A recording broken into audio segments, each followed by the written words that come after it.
มาនៅប្រហើយដល់ណាព្រោះជាតិខេមរាត្រូវការរូបអ្នកទៀតហើយ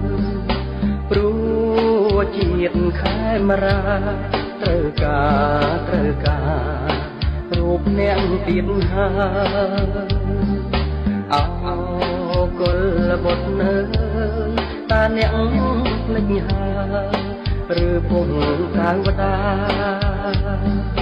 យើងត្រូវតែរួមគ្នា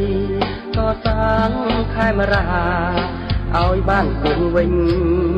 ឡើង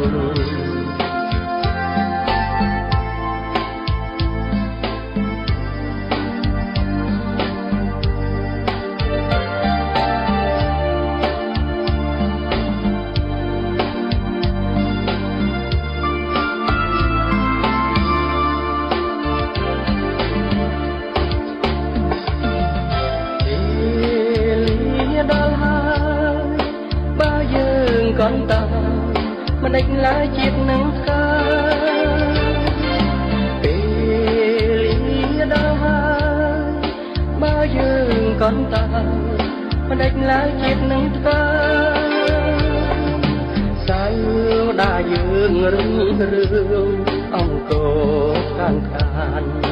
ដោយជាតិយើងសាមគ្គីសៅដាយើងរងរឿងអង្គខាងខានដោយជាតិយើងសាមគ្គីកុំមើលបំណាំគ្នាយើងត្រូវការពារពូជពងជាតិសាសនាក្រោកឡើងខេមរាចិត្តឆ្ងាយរួមគ្នា